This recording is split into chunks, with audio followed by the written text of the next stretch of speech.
Ahora tenemos a una persona que seguramente tampoco no conoce nadie. Me lo he encontrado viniendo para acá, ¿vale? Él es uno de los astrólogos más influyentes que hay ahora mismo, disruptivos del panorama actual. Es capaz de unir los ciclos del cielo con las grandes preguntas sobre nuestra realidad. Tengo que decir, lo entrevisté el otro día, no te había entrevistado nunca, cuidado que se va a caer eso encima de alguien. Y por primera vez me sentí positivo, porque a ver, yo siempre me preguntan, ¿cómo ves el panorama? Yo digo, chico, pintan bastos, pintan bastos. Pero de la conversación que tuve con él, me dio esperanza, que ya es difícil dármela a mí, ¿vale? Me dio esperanza, con lo cual salí muy motivado. Y en esta charla nos va a hablar sobre astrología y tierra plana. Será otro terraplanista de esos raros. Sí. Así que, bueno, es una propuesta atrevida, provocadora y reveladora para quienes estén listos a mirar un poquito más allá en el plano oficial. Prepararos porque con Robert siempre pasa lo mismo. Sales viendo el mundo desde otro ángulo. Robert Martínez.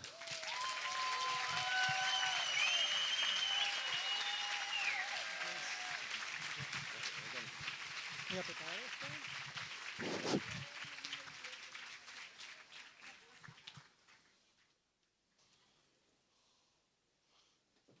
Qué bueno. Nos va a cantar primero por bulerías una... Dame, yo te... Ay. Siéntate, ya lo pongo yo.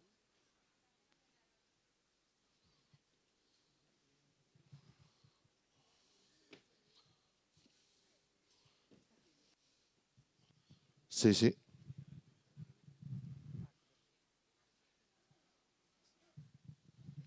Vale, perfecto, gracias. Perfecto, hola a todos. A ver que ponga todo esto en su sitio. Vale, genial. Muy buenas tardes a todos. Gracias por estar aquí. Hoy voy a tocar dos temas que no tienen ningún tipo de polémica, como son astrología y tierra plana. Y vamos a unirlo ya para acabar de cometer el crimen perfecto. O sea, ya por magufo, por terraplanista, pues ya lo tengo todo. Bien. Pues básicamente, realmente cuando uno empieza a estudiar simplemente los orígenes de la astrología, llega a una conclusión muy lógica. Y es que si la teoría de la Tierra esférica, como muy poco, tiene unos 2000 años y la astrología tiene como unos 6000, pues evidentemente todas las culturas originales tenían su astrología y el origen es terraplanista, con lo cual tampoco es tan raro pensar que en su momento, cuando tenían que diseñar lo que era el mapa estelar, lo hacían bajo la lógica de que la Tierra es plana y que en todo caso puede haber movimientos orbitales y si acaso podrías imaginar una cúpula o un domo semicircular o semiesférico. Pero en todo caso el suelo es plano y si acaso, como hemos dicho, podemos especular sobre cómo es el cielo. Sobre esta cuestión nos damos cuenta de que todas las pruebas técnicas y terrestres son más parsimoniosas a la hora de imaginar que la Tierra es plana antes que esférica. Es decir, cuando probamos el suelo, cuando probamos el territorio en el que vivimos, digo parsimonioso, que es un concepto que se utiliza en la ciencia, como decir, es lo más lógico, lo más evidente, lo más sentido de común y sería la posición por defecto. Posición por defecto porque, en principio, nosotros ninguno percibimos la rotación ni el movimiento de la Tierra, o sea, nosotros percibimos que está todo quieto y cuando intentamos ver la curvatura, tampoco la podemos ver a simple vista de ninguna manera. Si acaso tenemos que fiarnos de fotos, de vídeos o de argumentos o inferencias indirectas. Si tenemos que fiarnos de una foto de un supuesto satélite con la lente curvada, pues a ver, eso ya claramente no nos sirve como prueba. Entonces, desde el suelo es más fácil probar que la Tierra por defecto es plana.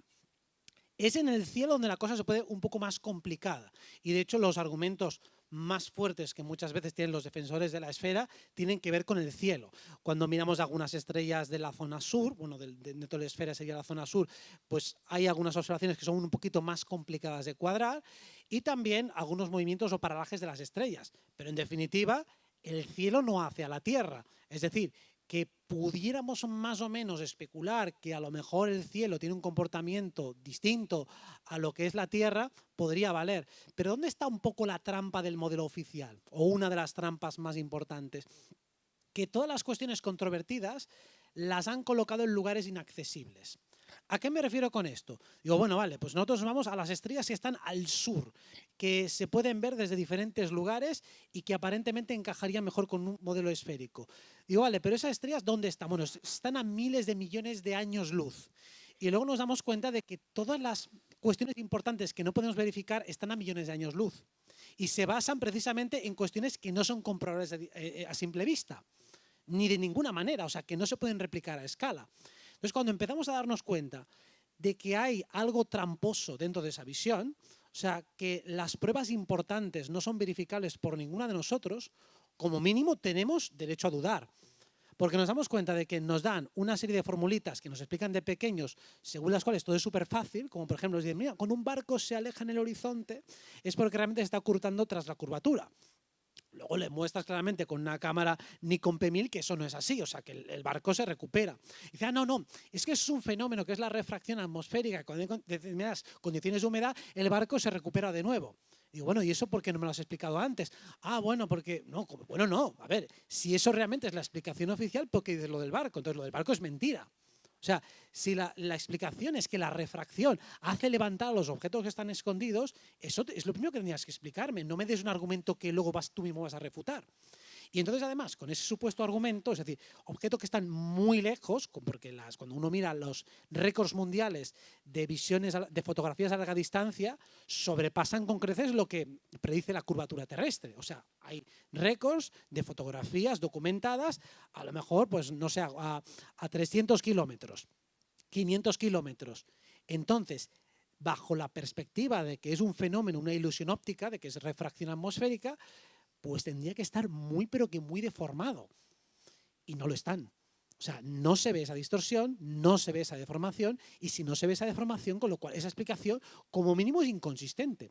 Y a partir de ahí puedes empezar a analizar todos los fenómenos. O sea, en tierra, a partir de la observación de larga distancia, que sería como el argumento más fácil, uno puede detectar que realmente no hay manera de probar la curvatura y que es mucho más parsimonioso pensar que si yo puedo ver a toda esa distancia y que el único límite es óptico, es porque la Tierra es plana, no porque hay una curvatura que en la práctica es imperceptible. Digo, bueno, si la curvatura es imperceptible en la práctica, bueno, el movimiento de la Tierra será facilísimo de detectar. Y corajo en vinagre, no se puede detectar. Supuestamente los huracanes y los tornados se mueven por Coriolis, es porque la Tierra está rotando, pero luego por otra parte te dicen que no, que la atmósfera está rotando de manera solidaria y por eso cuando tú pones un dron y lo dejas estático, se lo va arrastrando un poco la corriente, o sea, se mueve junto con la rotación de la Tierra. Pero por otra parte, Coriolis sí que hace vueltecitas y hace que haya tornados que van en una dirección. Entonces, a ver, ¿la rotación se nota o no se nota? Nos damos cuenta que a la hora de intentar encajar lo que es Coriolis, que es el supuesto movimiento de rotación que hace mover el péndulo de Foucault o hace mover los tornados, sí que se nota la rotación. Pero cuando pones un helicóptero, pues ¿por qué no puedes dejar un helicóptero quieto y dejar que la Tierra vaya rotando y entonces aparece de repente en la otra parte del mundo? Ah, no, porque la atmósfera está solidariamente enganchada. Hostias, a ver, o una cosa o la otra. Cuando empezamos a entrar a saco en esas inconsistencias, hay un momento en el que ya no hay respuesta válida. Lo mismo también, Coriolis supuestamente desvía la bala del francotirador que dispara a 1 kilómetro de distancia. Pero luego vas a patentes oficiales de organismos militares en pruebas de cohetería a larga distancia, incluso de proyectiles a 700 kilómetros, y dicen, aquí ignoramos a Coriolis y partimos o asumimos de la base de una Tierra estacionaria y no rotatoria. Y digo, coño, si supuestamente en algunos manuales se supone que el francotirador, para que no se le desvíe la bala 2 o 3 metros a 1 kilómetro de distancia, tiene que aplicar la tabla de corrección de Coriolis, y luego en cohetería militar a 700 kilómetros sudamos, bueno, 700, no me acuerdo cuántos kilómetros sean, pero una barbaridad de kilómetros, sudamos completamente de Coriolis y de la rotación de la Tierra. Uno de los dos está fallando claramente. Entonces, ¿dónde se aplica Coriolis? Pues en los documentales de Discovery Channel. Ahí sí que se aplica perfectamente. Pero en la práctica real, donde la gente se juega el dinero y donde realmente tirar un misil puede reventar el pueblo vecino o va directamente al objetivo militar, ahí obviamos Coriolis, obviamos la rotación de la Tierra. Por lo tanto, estos son fuerzas ficticias. Fuerzas que nos enseñan en el colegio, fuerzas que nos enseñan en algunos manuales, pero luego en la práctica de la ingeniería se ignora. Bajo esa perspectiva, nosotros consideramos que como mínimo la hipótesis de que la Tierra es plana es la más parsimoniosa. Y si no hubiera habido una propaganda tan descomunal, ni siquiera lo que haríamos sería lo lógico, que es invertir la carga de la prueba. Carajo, demostradme que es esférica, pero encima insultarme por cuestionarlo, eso es absolutamente irresponsable científicamente. O sea, como mínimo, tendríamos que partir de la base de que lo lógico es pensar que es plana. Si partimos de la base contraria es por un adoctrinamiento brutal de miles de capas. Y en el caso de que tuvieran razón y realmente fuera esférica, hijos de puta, peor no lo podríais haber hecho. Porque está lleno de falacias, de mentiras, de insultos y de hostigamiento. Con lo cual, si fuéramos forenses o policías o fiscales, diríamos, aquí hay algo turbio. Porque no puede ser que al hacer 4 preguntas lógicas y de sentido común recibamos una campaña de hostigamiento tan extrema cuando hacemos planteamientos científicos perfectamente legítimos. Partiendo de esta base, volvamos al mundo de la astrología, nos damos cuenta de que si aceptamos que es perfectamente válido y lógico aceptar la posibilidad de que la Tierra es plana, ¿eso cómo afecta a la astrología? Bien, nosotros desde el punto de vista astrológico, independientemente del modelo que usemos, siempre tomamos al ser humano como el centro de la creación. No tomamos el sol, no tomamos nada, tomamos el ser humano que nace. Entonces la perspectiva de la carta astral o de la carta natal vendría a ser cuando un individuo nace en un momento y lugar determinado, recibe una impronta energética. Es como un reloj cósmico que está dando una hora determinada y eso impregna el éter, impregna todo el campo energético y naces exactamente con esa huella energética, con esa melodía. Es como si fuera tu partitura cósmica, la traducción energética de todo lo que va a ser luego tu periplo vital, tu signatura. Llamamos signatura también a aquellos planetas cuyos rasgos se nos notan más en nuestra fisionomía, en nuestra morfología. Decimos que alguien que tiene un sistema muscular más acentuado, pues que es más marcial, alguien que tiene un sistema con más agua y por lo tanto que es más voluminoso porque es linfático. O sea, utilizamos los diferentes planetas viendo cuáles están resaltando más en nuestro biotipo para definir o para entender cómo la astrología se está viendo en la práctica en nuestro cuerpo físico. Y eso lo terminamos con el nacimiento. Pero la cuestión es, ¿cómo se vería astrológicamente una carta natal desde un modelo plano? Y aquí tenemos un pequeño mapa, más o menos espero que se pueda ver desde donde estáis, en el cual tenemos como coordenadas del día aquí y ahora. Es decir, nosotros estaríamos aquí, justo en este punto, aquí estaría España, esto sería una proyección de Gleason. Bueno, todo este mapa y demás, esto lo ha programado mi hermano, que es el genio informático que es capaz de hacer virguerías con esto. Y realmente aquí vais a ver, simplemente, aquí estamos puestos a las 17:50, pero nosotros vamos viendo cómo son las horas del día. Por ejemplo, cuando era de día aquí, esto es el sol, lo tenéis aquí abajo, esto es a las 12 del mediodía, y vemos como el sol, aquí siempre por la zona del Ecuador, estaría nosotros en el punto más alto de nuestra visibilidad. O sea, nosotros cada día a las 12 del mediodía, esto está puesto para las coordenadas de aquí, de Barcelona aproximadamente, tenemos el sol en lo más alto. Y a medida que vamos ascendiendo a lo largo del día, ahora vamos a poner las 13 horas, vemos que el sol se va moviendo por aquí abajo, ¿vale? Vais a ver el camino del sol, cómo se va moviendo, y entonces aquí, por ejemplo, a nuestras 15 horas pasará más o menos a ser las 12 del mediodía en Río de Janeiro. Con lo cual ahí tendremos esas 3 horas de diferencia y ellos tendrán el sol aquí arriba. Y si nosotros tiramos pues unas cuantas horas más, por ejemplo, ahora mismo, será el mediodía pues cerca de Ecuador, por Quito y demás, y por Nueva York más o menos será el mediodía. Y vamos viendo cómo aquí nos vamos oscureciendo. Veis que aquí va llegando como la oscuridad. Y esto sería en un mapa Gleason aproximadamente, pues vamos viendo cómo se va moviendo el sol a lo largo del día. Entonces, claro, nosotros cuando decimos, bueno, alguien ha nacido justo al mediodía, ahora eso lo pasaremos al sistema de casas. Veremos, oye, una persona tiene el sol en la casa 10 o en la casa 4, en la casa 6, seguro que todo eso suena. Esto es una representación, que ahora lo veremos gráficamente, de lo que ocurre al nivel de planetas cuando nosotros cambiamos la hora. Entonces, si nosotros nos vamos al mediodía, aquí tenemos un gráfico en el cual, esto sería el sistema de casas, que es una manera que tenemos de representar nuestra carta natal. Nuestra carta natal, vamos a explicarlo así rápidamente, es una representación visual de cómo está el cielo en el lugar que nacemos, en el momento y lugar que nacemos. Y vamos a tomar la situación por defecto de nacer al mediodía, de nacer a las 12 del mediodía. Entonces, nosotros cuando traspasamos ese gráfico a diferentes ejes de coordenadas, y una coordenada sería el sistema de casa. O sea, uno nace, el sol está al mediodía, lo veo aquí arriba, y entonces aquí en el gráfico dibujo un sistema con 12 sectores, y justo en el que está más arriba, que es la casa 10, ahí pongo el sol. Esto sería una carta natal en la cual el sol está en la casa 10. Muy bien, gracias. Genial.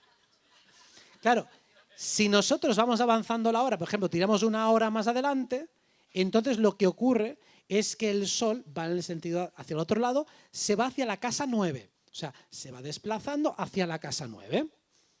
Y luego va avanzando, a las 3 de la tarde sigue la 9, luego a las 2 de la tarde empieza a pasar a la 8, va como descendiendo, aquí veis en el gráfico de la derecha, y cuando empieza a atardecer, a anochecer, se va yendo hacia la casa 7. O sea, en este gráfico que estamos aquí también en Barcelona, nosotros, nuestra casa 7 es el sol ahora mismo es como si estuviera por Latinoamérica. Eso es nuestra casa 7. Cuando alguien ha nacido sobre las 6, 7 de la tarde aproximadamente, casi seguro que tiene el sol en la casa 7. Entonces el sol está justo en ese lado. Y luego veis que si dividimos el círculo de las casas en la parte superior y la parte inferior, tenemos una parte inferior. Entonces cuando se hace de noche, o sea, ahora ya está haciendo de noche, ahora el sol ya está por la casa 6. Ahora mismo, en este momento, el sol está justo pasando de la casa 7 a las 6, ¿vale? En el sentido inverso. O sea, entonces lo dibujamos aquí en el recuadrito como desciende del horizonte. Entonces, esto va a tener luego repercusiones en la práctica astrológica. Una persona que tiene el sol justo en la casa 7, en el momento del ocaso, tiene una conexión muy fuerte con los demás, es alguien que se dedica a analizar mucho a los demás, o sea que tiene una carga interactiva muy fuerte, y luego cuando pasa la energía de la casa 6, cuando estamos justo en este lugar, cambiamos a otra frecuencia, una frecuencia de más trabajo, de más orden, es una frecuencia que se parece más al signo de Virgo.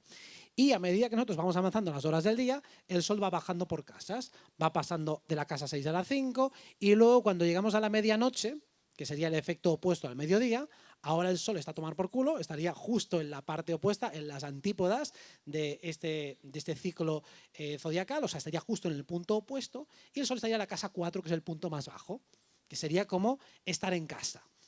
Entonces, siempre que alguien nace cerca de las 12 de la noche, tiene el sol en la casa 4. Y cuando luego seguimos avanzando el día, vamos pasando las siguientes horas del día, van pasando de madrugada, pasamos de la casa 3 a la 2, a la 1, y justo cuando amanece, cuando el sol vuelve a aparecer, es cuando decimos que el sol entra en la casa 12. Y ahí es cuando arranca el día. Arranca lo que es la hora lumínica con el sol en la casa 12. O sea, es como un reloj que va dando la vuelta. Más o menos lo vais pillando, ¿no? Si no, como tenéis esto para repetirlo, podéis ver el gráfico más a cámara lenta, que entiendo que pillar todos estos conceptos, si no estáis familiarizados, es un poco complicado.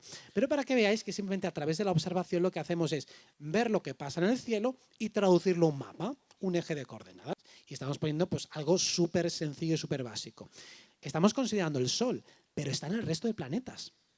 Todos los demás se están moviendo. Entonces, vale, nosotros estamos fijándonos el Sol, que es el más fácil de observar, pero el resto, cada uno está en su sitio. Entonces, cada uno me enseña su carta. Oye, ¿cómo puede ser que yo tenga todos los planetas aquí o allá o allá? Digo, bueno, porque los planetas cada uno está en su sitio. A lo mejor tengo 5 acumulados en una casa, otro está disperso por aquí, otro disperso por allá. Digo, bueno, realmente en este gráfico os he puesto diferentes planetas, no se ven muy bien porque es un poco pequeñito, pero realmente en estos circulitos donde están los signos, aquí están diferentes planetas. Entonces ahora mismo si tenemos el Sol en Escorpio a día de hoy, la Luna ya debe estar en Sagitario, entonces si tenemos el Sol en un lugar, la Luna está bastante cerca. Es decir, que si el Sol ahora mismo, como está en Río de Janeiro, pues justo en el mediodía, la Luna debe estar casi al lado. Entonces, cuando decimos que hay una conjunción planetaria o una gran alineación, significa que hay varios planetas que van unidos y otros que pueden estar separados.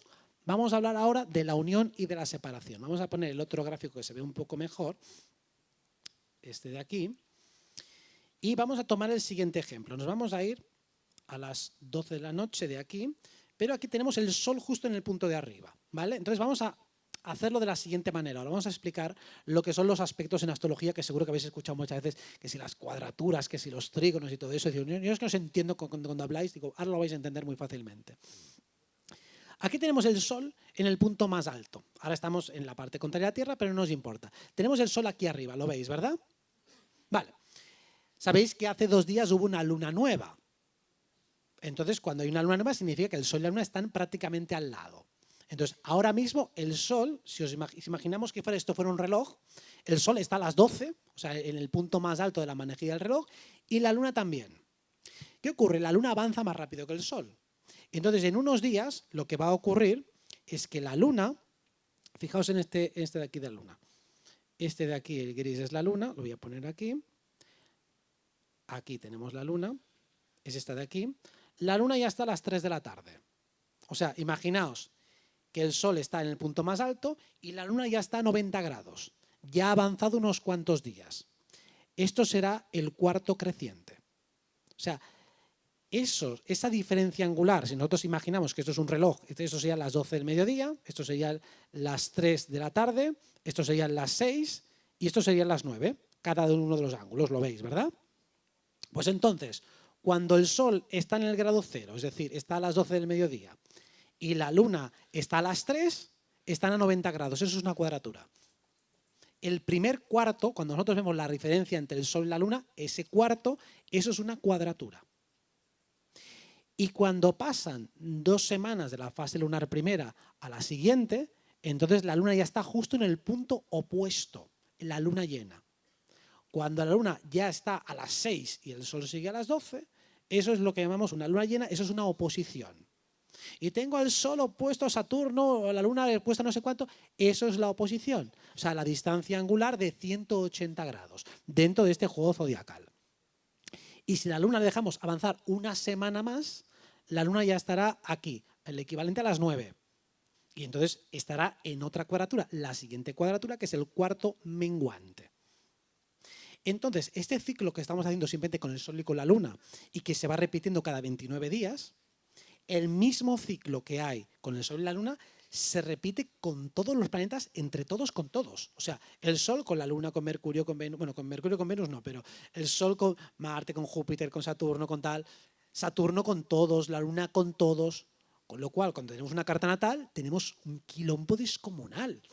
Hay una cantidad de aspectos, de líneas. Me enseñáis la carta y mira cuántas líneas hay. Pues eso son las relaciones angulares, el equivalente a eso es un cuarto, esto es un sextil, esto es un trígono, esto es tal. Significa, cada uno de los renglones que avanza un planeta respecto al otro es un aspecto.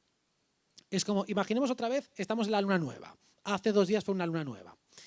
En unos días, la luna, bueno, de hecho ya hoy, la luna ya ha avanzado un signo entero. O sea, el día 20 estaba en Escorpio, ahora ya está en Sagitario, ya ha avanzado un cuadrito zodiacal. Eso se llamaría un semisextil. Sol, semisextil, luna. Si avanza un día más, ya estará en sextil. Es una relación más armoniosa. 2 días más será una cuadratura. Si sumamos 2 días más después de la cuadratura, tendremos un trígono.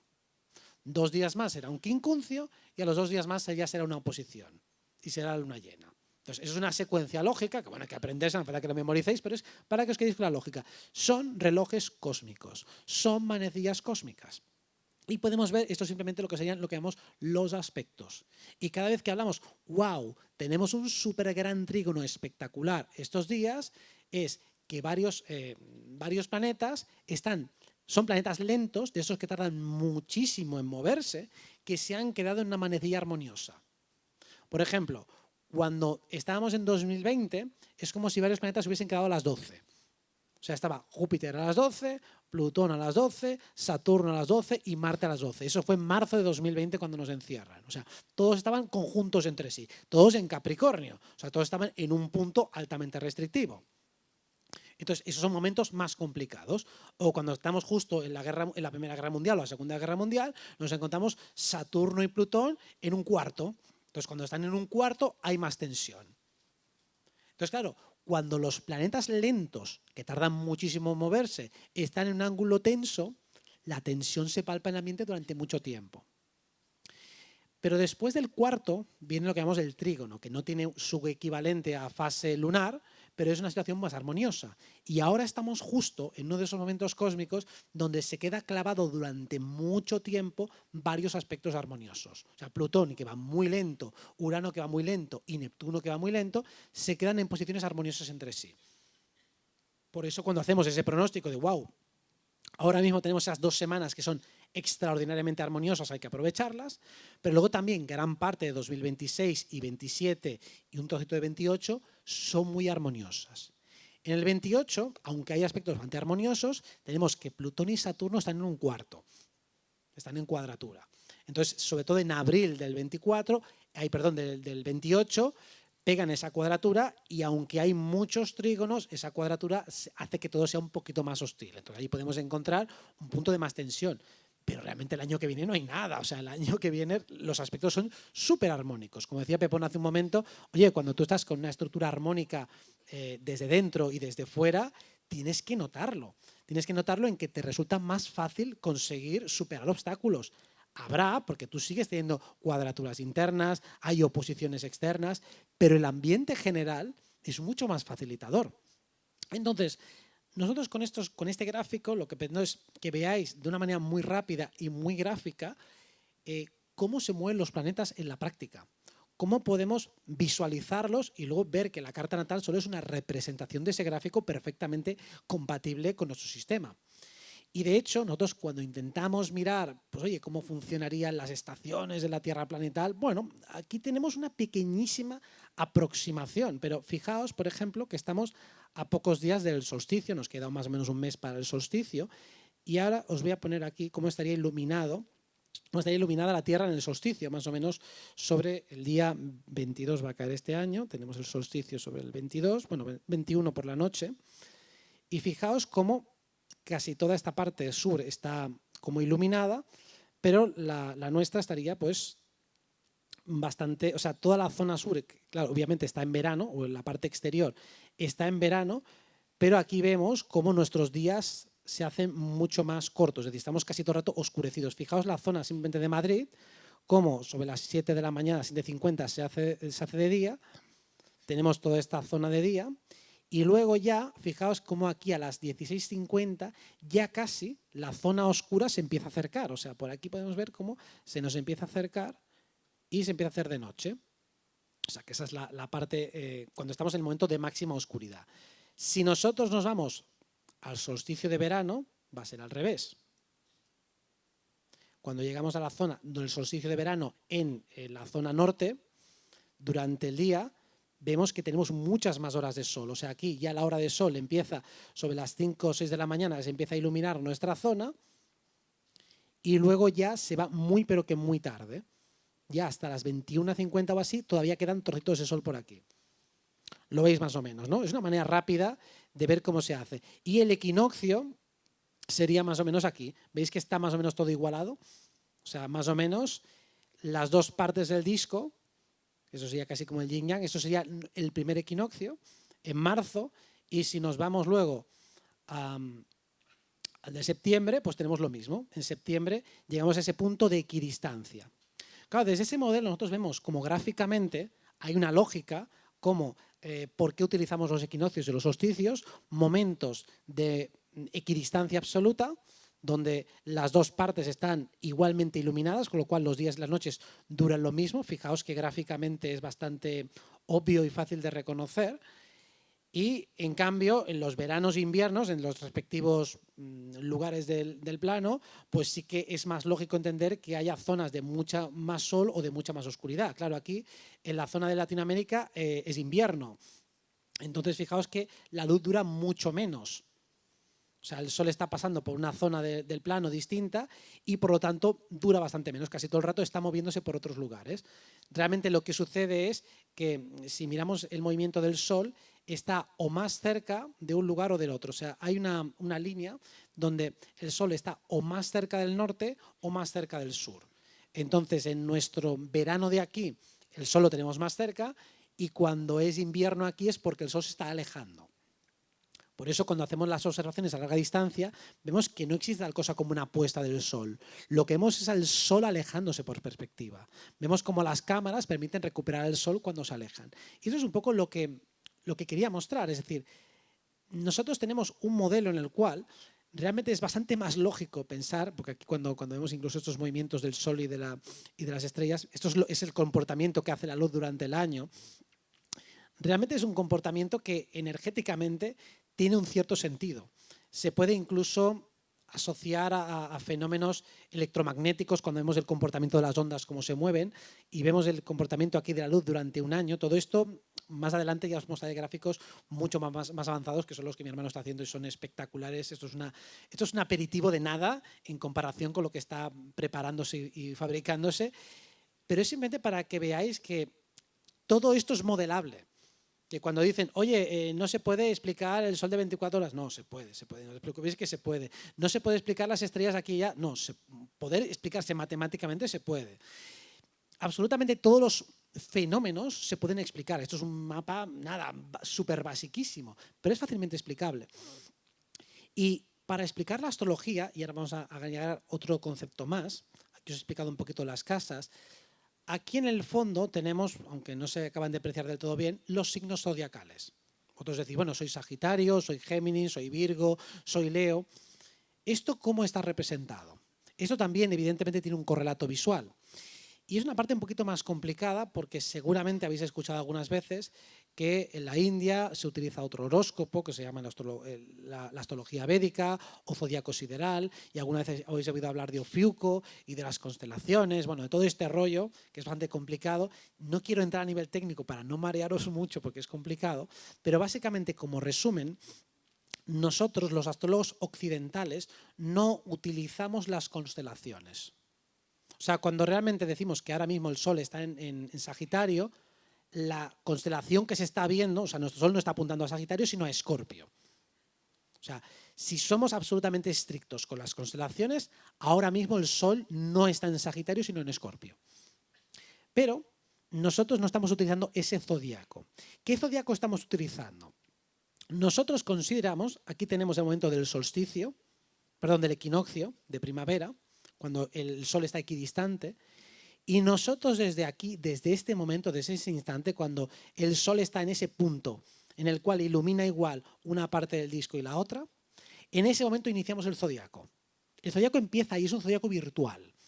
No es el zodiaco relacionado con las constelaciones, y lo que crea la confusión es que el signo de Aries no se corresponde con la constelación de Aries, que el signo de Tauro no se corresponde con la constelación de Tauro. Yo entiendo que eso como marketing es horrible porque realmente genera una confusión lógica y razonable, pero realmente nosotros lo que estamos haciendo es, a partir del movimiento solar, a partir del momento en el que el Sol atraviesa el equinoccio, en el momento en el que el Sol ilumina exactamente igual todas las partes del año durante el día, ahí se crea el zodiaco tropical y se empieza a contar a partir de ese momento 30 grados por signo, 30 días por signo. Entonces son 30 días de Aries, 30 días de Tauro, 30 días aproximadamente, 30 días de Géminis, todo en espacios exactamente iguales.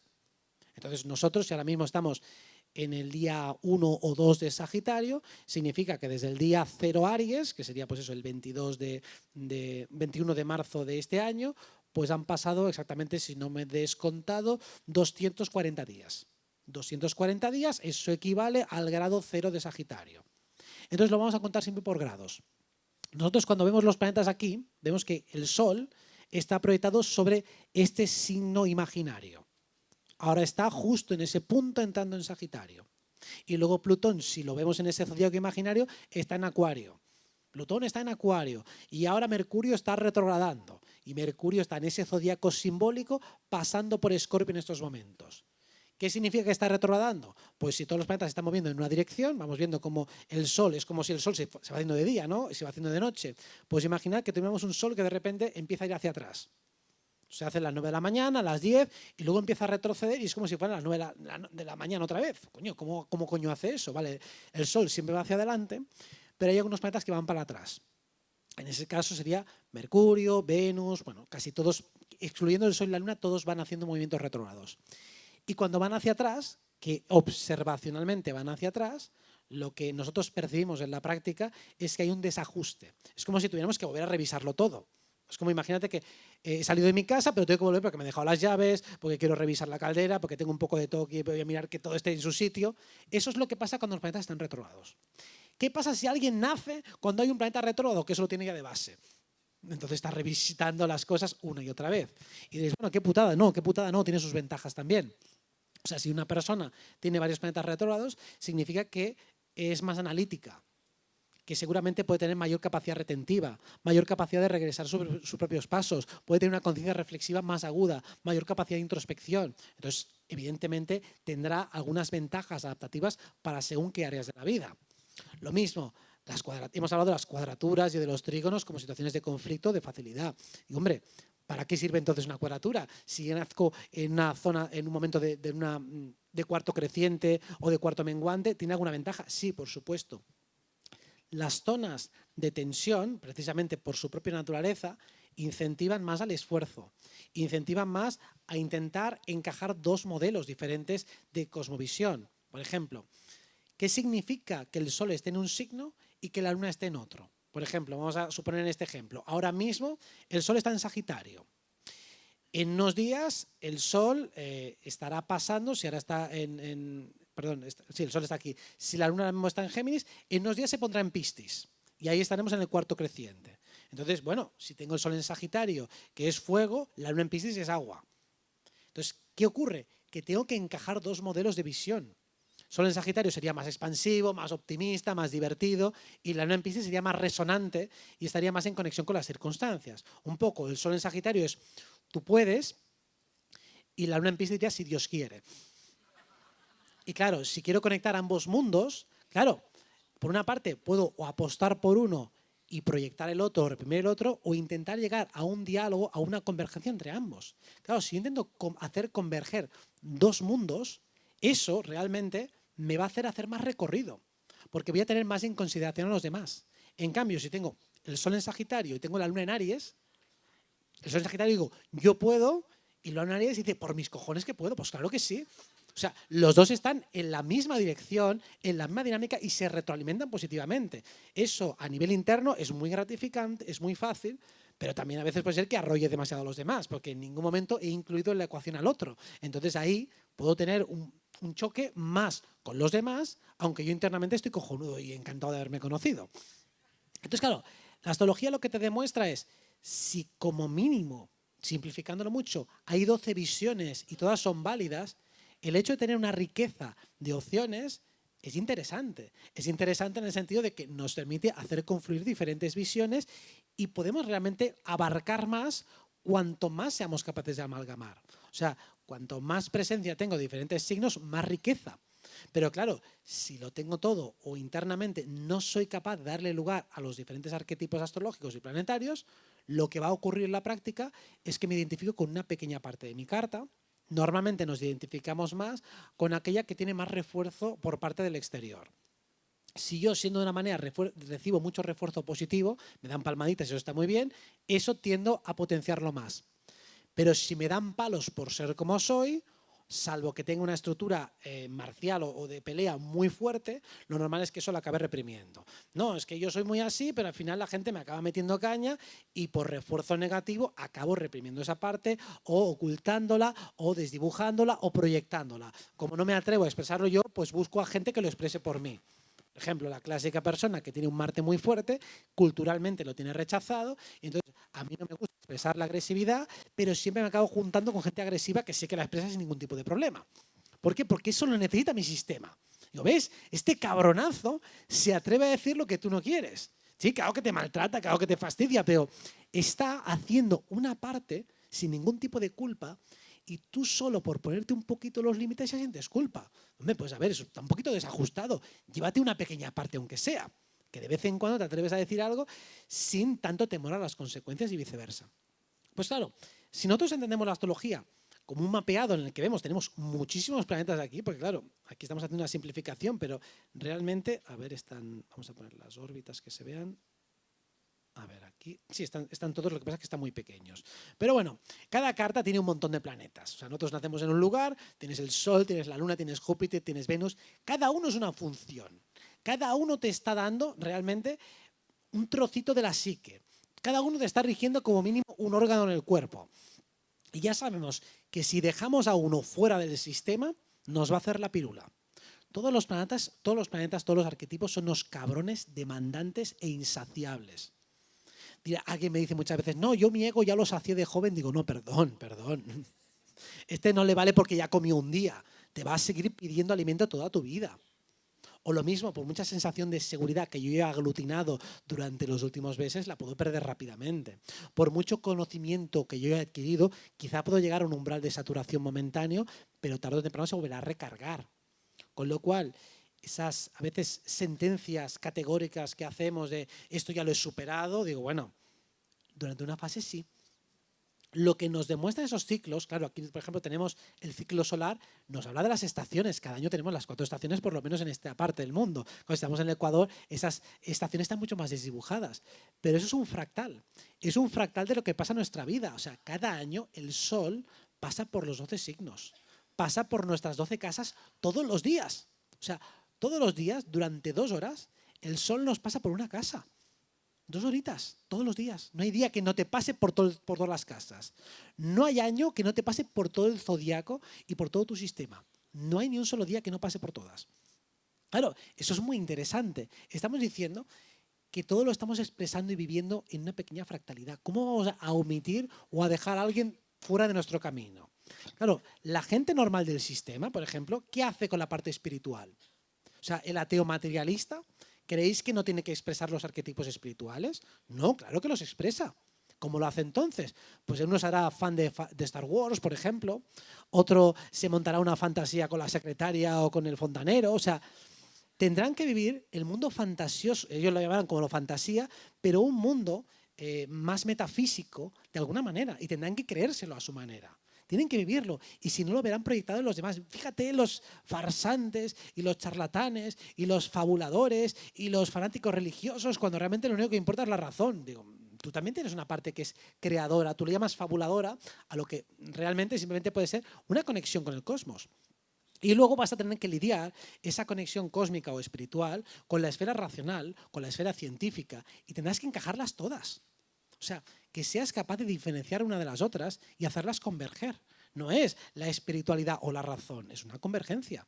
Hay partes que accedes más rápidamente a través del sentimiento, otras llegas a través mejor del razonamiento, otras es una mezcla de los dos, haces sentimiento, empuja por aquí, el razonamiento completa, ahora hay incertidumbre, cuando hay incertidumbre claramente el conocimiento no te sirve, tienes que tirar de otra cosa, ahora hay un momento dado que hay una gestión emocional dolorosa, el sentimiento déjalo a un lado e intenta relativizar. Tendrás que jugar con los 4 elementos. Entonces, cada año, y el mapa este te lo va reflejando, esto realmente es como si fuera un mandala taoísta.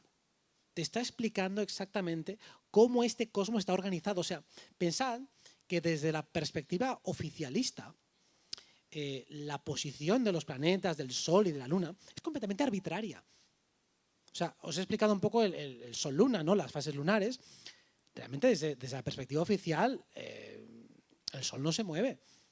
O sea, se mueve a través de la galaxia, pero está quieto. O sea, es la Tierra la que está moviendo, con la cual la fase Sol-Luna, que os he explicado aquí, el Sol se está moviendo. No, realmente el Sol no se está moviendo para ellos. O sea, esto que decimos, nosotros vemos el Sol cómo se mueve a lo largo del día, pero realmente eso es una fantasía. El Sol está quieto ahí. Y la Tierra, la que está moviendo, estamos rotando, y el Sol está ahí quieto todo el puto día. Y somos nosotros.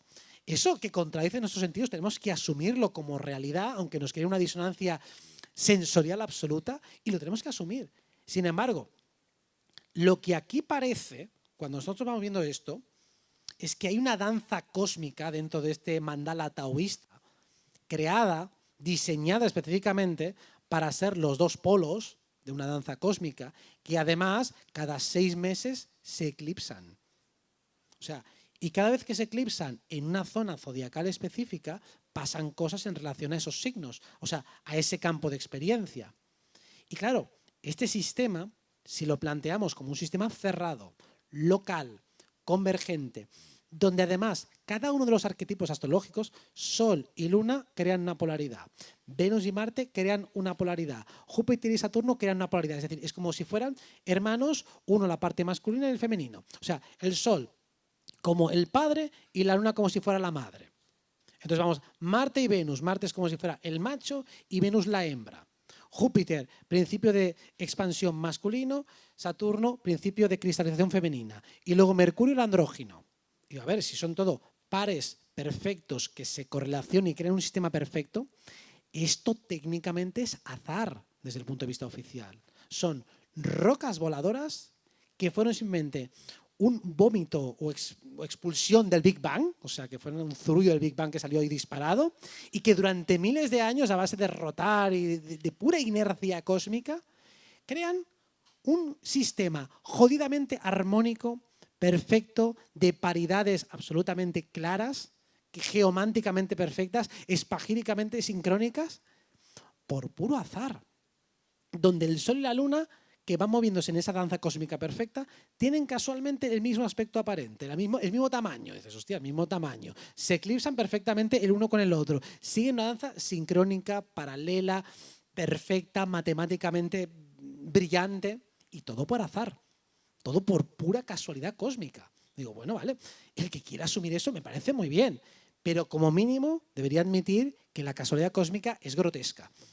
Y que, visto en este caso desde esta vista cenital, desde arriba, encaja bastante bien, por lo menos la astrología se puede explicar de una manera bastante fácil, porque nosotros siempre explicamos, hemos dicho, la carta desde el punto de vista del observador. Entonces, dice, no, pero el Sol es el que está en el sistema. Digo, ya, pero nosotros realmente, en nuestra experiencia real como fenómenos, como sujetos astrológicos, el Sol pasa por los signos, el Sol pasa por las casas, el Sol se está moviendo para nosotros. O sea, en la práctica astrológica, el Sol se está moviendo. Y en la práctica científica oficial, el Sol no se está moviendo. Pero en la práctica astrológica, la Tierra es la que debería estar moviéndose y no el Sol. Pero entonces deberían ser, o sea, los aspectos que nosotros le atribuiríamos al Sol, para que se entienda, deberían atribuirse a la Tierra. Pero el Sol, sin embargo, está funcionando como una fuente de luz, como algo cálido. O sea, el significado astrológico del Sol se relaciona con la explosión, con la espontaneidad, con el brillo, con la luz, no con el elemento tierra, sino con el elemento fuego. Si fuera la Tierra la que se está moviendo, nosotros deberíamos experimentar en los tránsitos relacionados con el Sol, o sea, con la Tierra en ese caso, pues una fenomenología más de materialización, de consecución de objetivos, de plantar los pies en la Tierra, y no sucede así. Eso sucede con tránsitos de Saturno, sucede con otros fenómenos cósmicos. Entonces, para mí, desde el punto de vista astrológico, encaja muchísimo más el hecho de que el Sol se está moviendo y no la Tierra. Pero es entendiendo bien cómo funciona la astrología en la práctica y cómo funciona esto finalmente en la experiencia psicológica del individuo. Entonces, hemos explicado que tenemos las constelaciones reales que no las estamos utilizando en la astrología, se pueden usar en otros sistemas. Antes me preguntaba una chica, bueno, es que las constelaciones tampoco tienen todas 30 grados de tamaño, o sea, sino que son desiguales. Hay unas constelaciones que son más grandes, otras que son más pequeñas. Bueno, a eso se le llama zodiaco constelacional, luego que es el que respeta el tamaño real. Luego tenemos el zodiaco sideral, que es el que utiliza constelaciones de 30 grados, pero que toma en base las reales. Ese es el que se utiliza en la India, en la astrología védica. Y luego tenemos el tropical, que es el que usamos aquí en Occidente. Entonces, ¿por qué hay tantos zodiacos? Porque hay diferentes abordajes o enfoques. Y al igual que nosotros cuando tenemos diferentes tipos de médicos, pues tenemos un cardiólogo que se centra más en el corazón y otro que se centra más en el sistema nervioso, otro que se centra más en el sistema hormonal, otro que se centra más en otro aspecto, pues la astrología pasa lo mismo. Podemos medir ese mismo mapa, el mapa estelar, el mapa celeste, desde diferentes ángulos. Y lo que estamos haciendo simplemente con cada una de las astrologías es cartografiar el cielo, segmentando las zonas o por un lado o por otro. Entonces, básicamente, eso es lo que estamos haciendo. La astrología sideral representa la de los Vedas, es mucho más determinista. Si os habéis visto el horóscopo Veda, os dice, tú te vas a casar y tú te vas a morir y tú no sé cuántos. ¿Por qué es tan determinista? Porque está más ubicada en las constelaciones más reales, tiene más que ver con el plano Tierra y, por lo tanto, su tipo de enfoque va a ser mucho más predictivo, mucho más determinista. Mientras que nosotros nos basamos en el zodiaco tropical, hemos dicho ese que tiene que ver con el momento del equinoccio, de los solsticios, y creamos un plano más ideal. Nuestra astrología tiene una vertiente más psicológica. va más hacia el cuerpo mental. Por eso potencia o enfatiza más en el libre albedrío de los seres humanos, en nuestra capacidad para crear realidad y colocarnos como el centro de nuestra existencia. Entonces, el tipo de astrología que practico, que recomiendo, es aquella astrología donde consideramos lo que está pasando fuera y lo correlacionamos con lo que está pasando dentro. Y jugamos y establecemos puentes constantes entre lo de dentro y lo de fuera. Cuando decimos que el futuro que tenemos por delante realmente pinta bien, es por dos motivos. Uno, porque los aspectos astrológicos que tenemos en el 25, pues lo que queda de 25, en el 26 y 27, son bastante más suaves, más armónicos y por tanto más fáciles. Y segundo, porque partimos de la premisa de que tenemos una capacidad creadora para influir en esta realidad de manera consciente. Sin esa premisa metafísica, lo primero sería insuficiente. O sea, solo con los aspectos armoniosos, en una sociedad con poca capacidad creadora, o sea, si no asumimos la parte espiritual, realmente no hay mucho que hacer. O sea, las élites tienen dominio militar, tienen dominio de los medios de comunicación, y en un momento dado nos pegan 4 zambombazos y reseteo. O sea, no habría nada que hacer.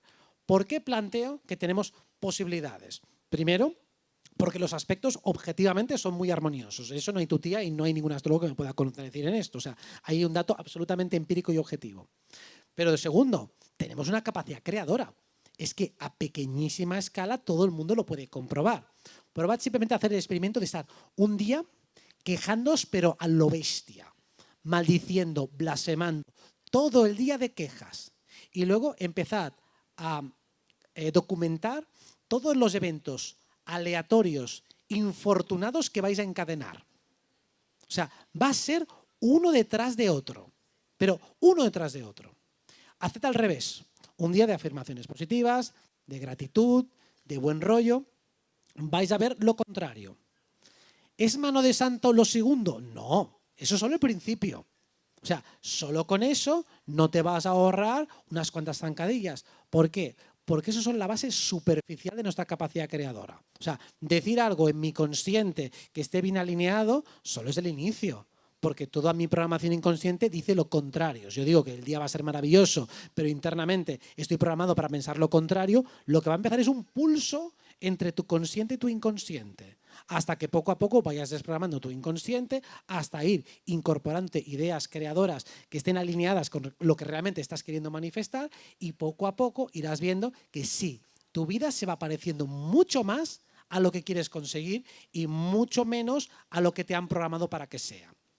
Con lo cual, yo siempre soy partidario, evidentemente, de hacer pronósticos positivos, primero porque los creo firmemente. O sea, no es simplemente una sugestión positiva. Realmente, para mi realidad es así.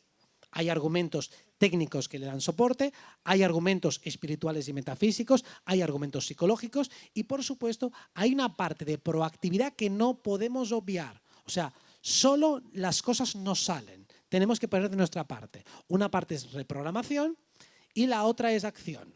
O sea, hay que también estar a la altura de aquello que programamos. Cuando conseguimos que confluya lo que proyectamos a nivel de decretos, lo que reprogramamos para que haya una absoluta congruencia interna y luego lo que accionamos, entonces nuestra capacidad de influencia es demoledora.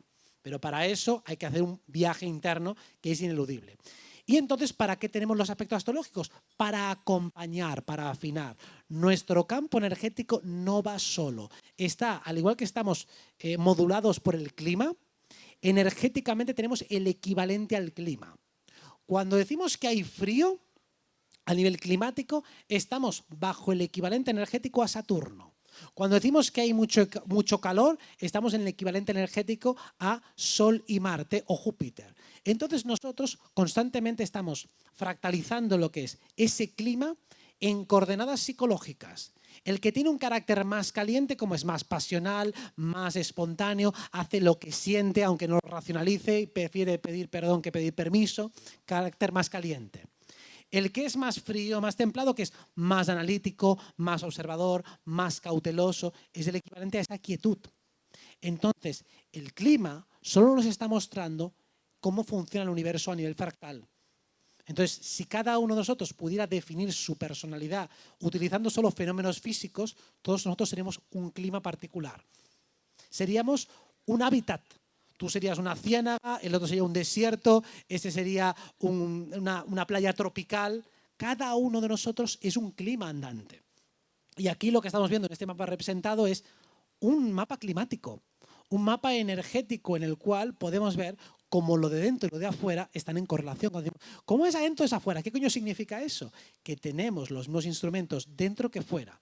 Y los fenómenos físicos y los fenómenos energéticos y psicológicos simplemente están siendo los mismos signos, los mismos arquetipos expresados en diferente nivel. Entonces, lo físico, lo energético, lo emocional son exactamente lo mismo, el mismo lenguaje en diferentes idiomas. Lo mismo que decimos ok o decimos correcto es el mismo concepto dicho en inglés que en español. Pues en el idioma energético nosotros aprendemos desde la astrología a identificar quién eres tú. Que si eres Miguel Celades, pues el sol te domina. Entonces si el sol te domina, vas a ser más espontáneo, más transparente, más organizador y con más capacidad para brillar y para hacer brillar a los demás. ¿Por qué? Porque eso es energía solar. Si eres Josep Pàmies, que es Tauro, pues entonces es una energía mucho más relacionada con el elemento tierra, con lo cual, ¿qué tiene aquí? Pues un campamento base con miles de plantas, porque es la viva expresión de llevar la tierra a lo expresivo. Si eres Alfredo de Mindalia, que es Géminis, pues documentación, comunicación, en el canal más prestigioso que hay ahora mismo, pues de todo lo que es información alternativa, porque es ante todo un comunicador. O sea, cada uno de nosotros lo que está es bajando a la tierra lo que tiene, pero es un campo energético andante. Entonces, cada uno de vosotros, podríamos ver aquí, cada uno ve un poco más de fuego por aquí, un poco más de agua por allá. Cada uno es ese cosmos andante. Entonces, cuando decimos, tienes el cosmos dentro, lo que tiene tu carta natal es esa fotografía de lo que pasa arriba. Hay más luz, hay menos luz, naciste de noche, naciste de día. Todo eso al final va a influir.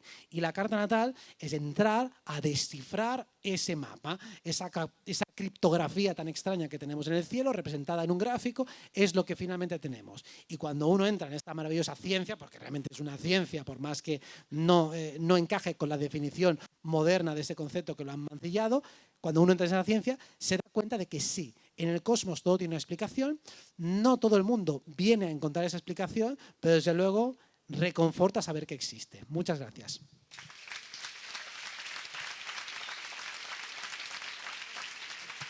Gracias, Robert. Gracias. Bueno, a los que no lo conocían, que serán poquitos, ¿habéis salido realmente viendo el mundo desde otro ángulo? ¿Un poquito, sí o no? ¿Sí o no? ¿Quieres que hagamos el minuto de silencio para Juan Núñez de los espartanos? Vale, me propone algo, Robert, que me parece muy coherente antes de levantarnos, y es que hace poco murió Juan Núñez de los espartanos. Había venido aquí varias veces, él vino, dijo que nos iba a dar la medalla a los espartanos, a todos los ponentes y tal. Y bueno, pues lamentablemente murió. Es más, al día siguiente de venir a mi casa, fue algo que hasta me tomé en broma, digo, estamos locos, madre mía. Así que yo pediría un minuto de silencio, por favor, para él, ¿de acuerdo?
Bueno, sí. No están, no están. Jaime Garrido tenía algo para darle, pero no creo que no. ¿Hay algún espartano por aquí? ¿Se lo puedes pasar? Vale, perfecto. Bueno, si nos ha oído, creo que sí, ¿no? Nos ha oído. Así que bueno, el recuerdo alcanzará cotas más altas.